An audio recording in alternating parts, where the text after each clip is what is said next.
Alors ce soir, c'est dans les teintes de violet qui est la couleur. C'est une haute fréquence, une très haute fréquence de spiritualité.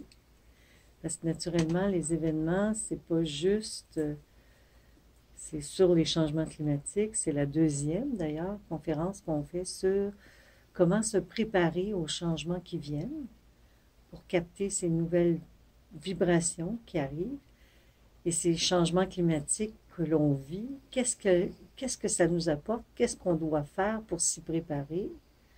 Et je crois que le titre, c'était comment nettoyer l'astral, des outils pour nettoyer le plan astral. Parce que quand on parle du plan astral, on parle du plan astral inférieur, c'est sûr, parce que le plan astral supérieur se fusionne avec le plan spirituel. Et c'est pour ça que moi, les guides, ils me disent tout le temps, il va disparaître. Le plan astral, il est appelé à disparaître parce que nos réincarnations sans conscience sont à la veille de disparaître. Alors, si le plan astral existe, c'est parce que on a besoin d'un temps de réflexion à chaque fois qu'on meurt pour revenir. Mais ce qui nous amène, les événements, ce que c'est que ça nous amène, c'est une conscience supérieure. Alors, quand on parle que le plan astral doit disparaître, c'est en fait, les guides veulent dire que l'émotivité doit vraiment disparaître pour faire place à un état de conscience libre, c'est-à-dire rentrer dans la paix intérieure. Et pour rentrer dans la paix intérieure, bien, tous les conflits qu'on vit, quels qu'ils soient, ben, on doit les régler. On n'a pas le choix. Puis, on doit les régler parce que d'ici juillet même, c'est quelque chose, hein? D'ici juillet, là, on doit essayer de toujours être à date dans toutes les difficultés qu'on rencontre, c'est-à-dire les conflits familiaux et autres. Bon, c'est sûr qu'il y a du monde qui me disent, moi, j'ai décidé de ne plus voir telle personne parce qu'elle était méchante, puis négative, puis je l'ai mis hors de ma vie. Bon, j'aime pas ça entendre des affaires de même, mais en même temps, je sais que quand quelqu'un est dans notre vie puis qu'il nous fait travailler, ben c'est une Moses de bonne façon de s'élever au-dessus. C'est une mais ça veut pas dire qu'il ne faut jamais rien dire. C'est pas ça que ça veut dire. Ça veut dire qu'il faut être capable de faire la différence. On a le droit d'être pas content, mais il faut pas accumuler des inconforts. Régler nos choses au fur et à mesure. Ça veut dire ne pas garder en silence des situations qui doivent être réglées immédiatement. Puis moi, je suis rendue grave. Dernièrement, les guides me travaillent fort parce que, naturellement, on est toujours ceux qui devons parler, les premiers travailler à ce que ça soit adéquat, hein? Alors, ça me fait travailler très fort parce que je ne peux plus tolérer rien. C'est grave. Mais je pardonne tout de suite. C'est ça la différence. Parce qu'on a le droit à pas être d'accord avec une situation. C'est de pas rentrer dans l'émotivité. De pas être astralisé. De pas refouler des inconforts en nous. De tout de suite les mettre à l'avant. C'est-à-dire, bon, qu'est-ce qui fait que ça me dérange là? Qu'est-ce qui est en train de se passer si je suis pas bien avec ça? Être capable de le dire. Puis si on le dit, automatiquement, on n'accumule pas et le pardon s'installe immédiatement avec facilité. Puis c'est même pas un pardon, c'est une situation qui se règle immédiatement. Alors, il n'y a pas d'accumulation négative qui s'installe en nous. Et, naturellement, on arrive à un état de paix intérieure entre ça, entre les moments où on doit rectifier. On arrive à un état de fusion, de paix, d'harmonie. automatiquement. Ça ne peut pas faire autrement. Alors moi, quand il y a quelqu'un qui vient me voir puis qui me dit, ben moi, ma belle-sœur était bien négative, puis j'ai décidé de plus m'en occuper, puis de plus y parler, ben moi je dis, ben ok, si elle n'a pas d'affaire à ta vie plus qu'il faut, si elle n'est jamais dans ton environnement, mais si elle revient dans ton environnement, ben notre rôle, c'est peut-être pas d'y dire tu m'énerves, là, mais de quasiment y dire, ben il y a des fois dans ton attitude, tu me blesses. Ça me dérange. Je suis pas bien avec ça. Mais si elle ne revient pas dans ta vie, tu ne l'appelles pas pour y dire. Mais il ne faut pas que ça vienne t'incommoder. Il ne faut pas que ça soit quelque chose. Alors, si vous vivez avec des gens qui vous rendent irritable, il faut que vos irritabilités soient réglées au fur et à mesure. Ne pas accumuler, quoi. Ça, c'est une des choses. Mais là, on parle de choses, de situations actuelles au quotidien. Puis ça, c'est quand on est rendu à vivre, comme moi je vis, là, au moment présent. Parce que c'est pas tout le monde qui vit au moment présent. La plupart des gens vivent en traînant les balises du passé. Mais je dis bien les balises parce qu'il y en a du stock, là, tu sais. Tous les problèmes familiaux, les ci, les ça, tous les drames, puis les colères, puis les héritages du passé ancestral négatif, ils se promènent avec ça. Alors, ils ont des valises tellement lourdes, ça n'a pas de bon sens, puis ils n'arrivent pas à arriver dans l'instant présent, justement.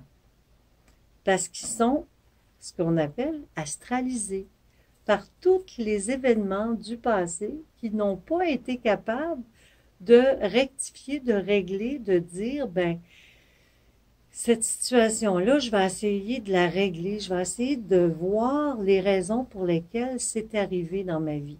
Qu'est-ce qui a bien pu se produire? Bon, il y a des conflits, il y a des situations de guerre, de violence, même de viol, des femmes qui ont été abusées, des hommes qui ont été maltraités, battus, même violés dans leur enfance par des prêtres. Alors, on parle de ces situations-là, puis c'est de ça que les guides parlent quand ils disent toute l'émotivité qu'il y a à l'intérieur de ça, faut essayer de le voir d'une toute autre façon, ou du moins de plus porter ces fardeaux-là dans notre énergie. Parce qu'il y en a beaucoup, beaucoup qui portent encore énormément de fardeaux, et c'est ce qui les empêche, c'est ce qui empêche la conscience supérieure de pouvoir s'installer. Parce qu'en fait, l'âme, elle est elle veut présentement, l'âme est liée à l'astral. C'est d'ailleurs l'âme qui porte toutes les mémoires de tout notre passé. C'est elle qui, par son émotion, nous fait vivre cette mémoire-là. Bonsoir. Alors, c'est sûr que c'est pas pour rien. Puis quand on fait un travail spirituel, quand on commence à faire un travail d'ouverture de conscience, bien, une des choses qu'on doit apprendre, c'est justement que l'astral est là, oui, et il est là, il peut nous aider à réaliser notre liberté, comme il peut nous empêcher d'entrer dans notre plein pouvoir de liberté. Ça dépend qu'est-ce qu'on fait avec les difficultés qu'on a travaillées ou qu'on a traversées durant notre vie. Alors, si on a réussi à surmonter des fléaux, des problèmes, si on a compris qu'à l'intérieur de chaque situation vécue se cache une grande force, et c'est qu'est-ce que ça nous a fait prendre comme conscience. Ça vient de s'arrêter, je ne sais pas pourquoi. J'ai pensé. Qu'est-ce qui s'est passé? Continue quand même. Mais le sien, il est correct. Ouais. Il est correct, là, c'est parfait. Alors, c'est... Je disais quoi? Parce que mon mental est vide. Hein? Parce que c'est ça aussi. Quand on est dans l'instant, notre mental se vide. On n'a pas de pensée. On sait qu'on est inspiré. On sait que Ce qui doit passer à travers nous, doit passer à travers nous. Et on laisse couler. Puis c'est vraiment par le sentiment, l'émotion, l'état de paix intérieure, c'est pas tranquille, ça. C'est une vie active qui se passe sur un plan de conscience supérieur. La paix intérieure, quand on l'atteint, quand on atteint un état de paix, quand on a réglé les conflits que nous avions à régler qui viennent du passé, puis qu'on a découvert toutes les forces que ça nous a permis d'avoir, toute la puissance de détermination, de courage que nous avons développée grâce à toutes sortes de difficultés et de violences, peut-être qu'on a vécu, mais qui ont été placées là d'ailleurs par nous-mêmes. Parce que voyez-vous, c'est ça aussi qu'il faut comprendre, c'est que chaque chose qu'on vit, c'est nous qui avons choisi de le vivre pour vraiment actionner notre mémoire, actionner la mémoire de nos forces. Alors, souvent, chaque année, moi, normalement, j'organise un séjour où les gens font une démarche à aller voir chaque étape de leur vie, qu'est-ce qui s'est passé. Puis je vous dirais que la façon dont c'est fait, le séjour, de la façon dont j'ai monté les étapes de 0 à 7 ans, de 7 ans à 14 ans, de 14 ans à 21 ans, bien, il y a un plan d'action qui se dessine. C'est vraiment, on réalise que si on prend le temps de réfléchir à ce qu'on a vécu, puis les obstacles, puis les difficultés qu'on a pu rencontrer, bien, non seulement on grandit vite, vite, vite, vite, vite, mais on arrive à une expansion de conscience très rapidement, une explosion intérieure. Et c'est ça que les guides nous préparent à avoir pour l'été qui vient. Une explosion interne. Fait qu'avoir cette explosion-là nous demande de vraiment, vraiment observer ça, ce qui s'est passé en nous. Puis moi, je vous dirais que les gens qui viennent à mon séjour, la période la pire, c'est toujours entre l'âge de 7 ans et 21 ans. Parce que c'est là que tout le plan émotionnel et le plan mental s'installent. Parce que c'est le corps de l'émotion, le corps astral qui s'installe parce que ça a toujours un lien. C'est bien expliqué dans mon livre que j'ai apporté. J'en ai apporté des petits livres, là. Pas celui-là, l'autre. Pourquoi? Parce que c'est toujours là qu'on prend conscience qu'il y a du monde qui ne sont pas gentils. T'sais. Il y a des situations qu'on doit repousser. Avant ça, de 0 à 7 ans aussi, ça peut arriver qu'on nous a empêchés de bouger, qu'on nous a empêchés de faire des choses, d'être actifs. Mais ces choix-là, de toute notre base d'enfance, a été prévu par nous avant notre incarnation, lorsqu'on était dans un autre plan de conscience, dans le plan causal, c'est-à-dire un plan mental supérieur, un plan de réflexion puissant. Alors, je ne veux pas vous perdre à vous amener là-dedans, là. Ça, c'est mon deuxième livre, je suis en train de l'écrire là-dessus, pour vous expliquer à quel point c'est du plan causal qu'on prend la décision de dessiner, d'ailleurs le plan causal le dit, on dessine le plan de notre prochaine vie pour pouvoir apporter sur Terre, justement, tous les moyens nécessaires à notre vie, autant pour nous que pour les gens qui nous entourent, l'évolution. Alors, toutes les contraintes et les difficultés qu'on traverse, si on arrive à les régler, si on arrive à les dépasser, on fait le vide, on n'a plus de préoccupation mentale, on a une émotion claire, un sentiment net. Et ce sentiment net fait qu'on est inspiré. Les gens se demandent souvent, comment ça se fait qu'il y en a qui sont inspirés, puis il y en a d'autres qui ne le sont pas, il y en a qui... C'est parce qu'ils ont vidé leur tête. Ils n'en ont plus de pensée. C'est simple de même. Ils n'en ont plus de tête. Ils n'en ont plus de tête. Ils sont dans une action de ressenti.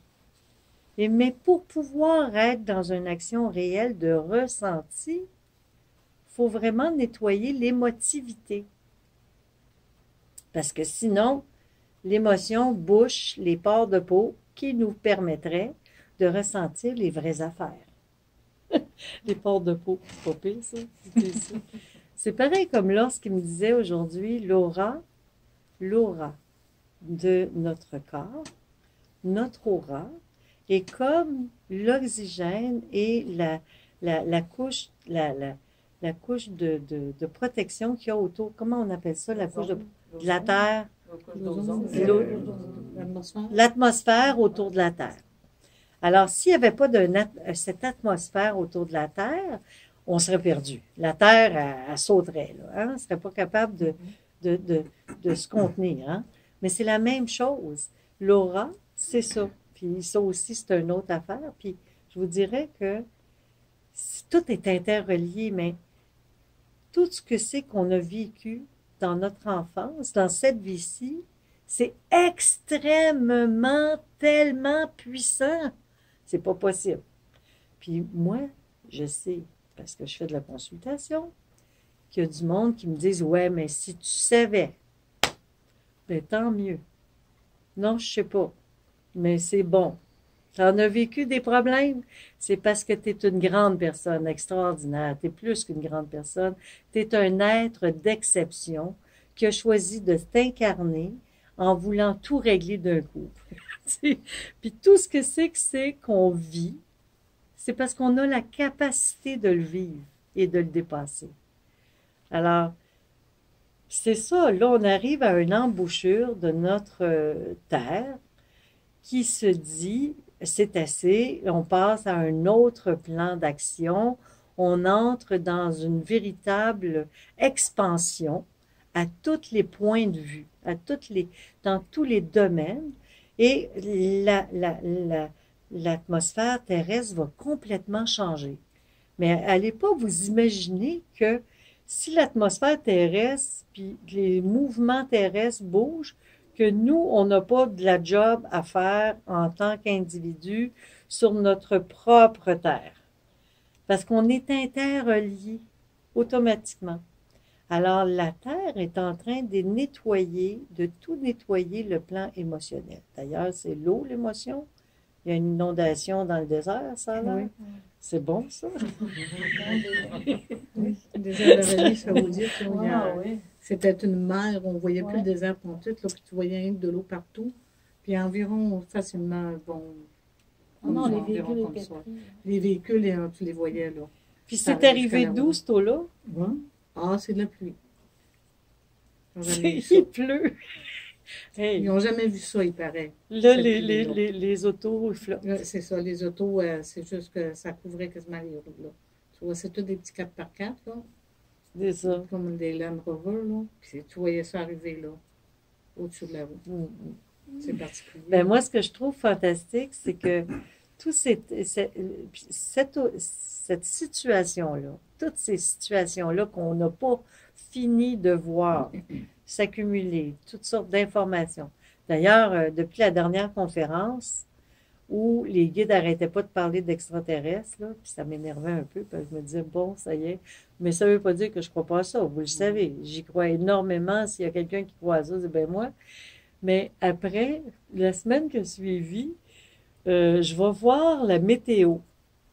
J'ouvre pour voir quelle température il va faire, pour savoir comment je m'habille pour aller prendre ma marche. Puis là, ils se mettent à parler qu'il y a une sonde extraterrestre qui s'en vient sur la planète. J'étais là, je disais à Lucie, je t'envoie quelque chose, Lucie, il faut que tu regardes ça, c'est pas possible. Puis il y en a eu d'autres.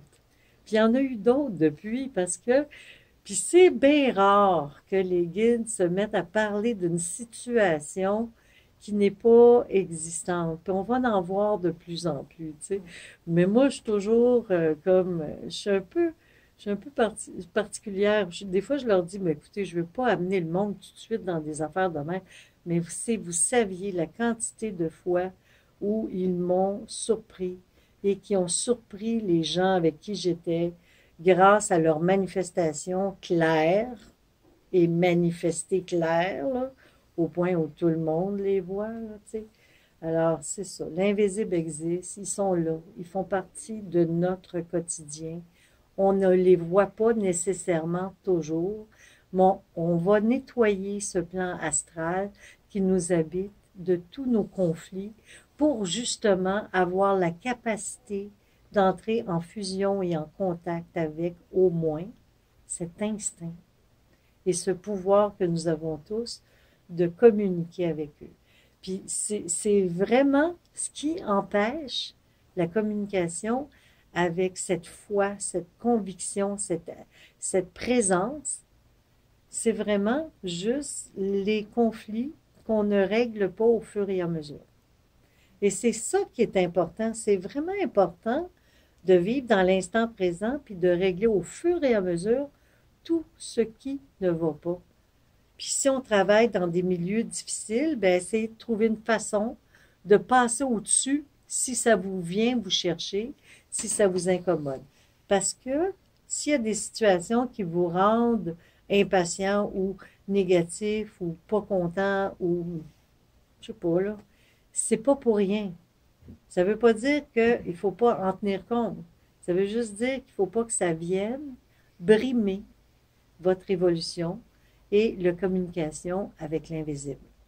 Alors, pour cette raison-là, ce qui est important, c'est d'être toujours bien entouré d'énergie-lumière, de faire des cercles autour de vous à chaque jour quand vous vous levez. Essayez d'imaginer cette aura. Méditez chaque matin quand vous vous levez. Ça, c'est important. Toujours à la lumière d'une chandelle. Vous savez comment je suis par rapport à ça. C'est très important. La lumière électrique, c'est électrique. Vous savez, ça aussi, c'est un autre aspect de la manifestation du plan divin et du plan spirituel supérieur, c'est le magnétisme. Mais pour que nous puissions capter l'énergie magnétique, nous devons neutraliser l'électricité. L'électrique, là, c'est des chocs, ça. Alors, choisissez des moments dans votre journée où vous allez tout éteindre les lumières électriques et que vous allez allumer des lumières magnétiques comme la chandelle. Une chandelle, c'est vivant. Et plus vous allez travailler avec des éléments qui sont liés, naturels et vivants, plus vous allez vous lier aux atmosphères terrestres. Les 4 éléments et même les 5, l'éther. Alors, automatiquement, l'éther, c'est un peu la chaleur que vous ressentez autour de la chandelle. Vous savez, la petite vapeur, là, que si vous vous concentrez correctement sur la flamme, vous allez voir une espèce de petite vapeur autour, là. Mais ça, c'est l'éther. Alors, puis ça, ces éléments-là, avez-vous remarqué que lorsque vous êtes malheureux, pas bien, pour différentes raisons, vous allumez une chandelle et immédiatement, il y a une paix qui s'installe en vous? Alors, c'est magnétique. Et ça, là, même le mot magnétique, écoute, moi, il y a du monde qui vient de me voir des fois, ils travaillent avec des théories, de la Kundalini, puis de la patente, puis n'en finit plus d'en connaître des affaires, puis tu leur parles de magnétisme simple, puis ils savent même pas de quoi tu parles, tu sais. Moi, je vous dis que le magnétisme, c'est la rondeur. C'est l'harmonie du rond. C'est tout ce qui est rond. C'est tout ce qui est plein. C'est tout ce qui est harmonieux. C'est tout ce qui est vraiment calmant, doux, agréable. Et la mousse, de la mousse sur les sols l'été, quand on va dans des plaines, puis que c'est plein de magnétisme, ça. Quand on est magnétique, on n'est pas émissif nécessairement, on est réceptif. On est en harmonie. L'harmonie, c'est rond, hein? C'est pas carré. L'harmonie, c'est rond. Et ça apporte, si vous voulez, de la douceur autour de nous. Alors, c'est vraiment là-dessus que d'ici juillet, on doit au maximum travailler à toujours essayer d'apporter des vérités dans notre vie, être dans l'instant présent et travailler à méditer chaque jour avec une chandelle. Puis si vous avez une chance de vous lever quand il fait encore noir comme l'hiver, moi j'aime ça. Parce que je me dis, c'est-tu donc le fun? On développe notre troisième œil, on développe notre clairvoyance. Pourquoi? Parce que il faut faire attention, il faut être attentif, clairaudient aussi, puis toutes les perceptions se développent. Savez-vous ce qui fait qu'on ne développe pas nos facultés psychiques? On vit avec des méthodes trop externes à nous. On ne va jamais puiser dans nos pouvoirs personnels. On ne va jamais chercher on se sécurise tout le temps. Hein? On se sécurise, on allume les lumières, on faut faire attention sur quoi qu'on trébuche. Moi, j'aime ça vivre comme un aveugle des fois. Puis souvent, ça m'est arrivé de penser à des gens que je connais qui sont aveugles, puis qui vivent une vie incroyablement très... Avez-vous remarqué comment les aveugles, d'ailleurs, ont développé des sens, leurs sixième sens sont développés, tous leurs sens sont développés, leur clairaudorance, leur clairaudience, leur clairvoyance, parce qu'ils voient. Ils voient, mais au-delà de ce que nous voyons au plan terrestre. Nous voyons dans le plan physique, mais nous pouvons voir bien au-delà. Alors, si on se lève le matin, hiver, il fait noir, tant mieux. Allumez pas les lumières, essayez de vivre ça en essayant de laisser la lumière s'installer. C'est-à-dire que si vous prenez le temps de vous arrêter, de vous asseoir sur le bord du lit, puis de faire votre examen justement de rêve,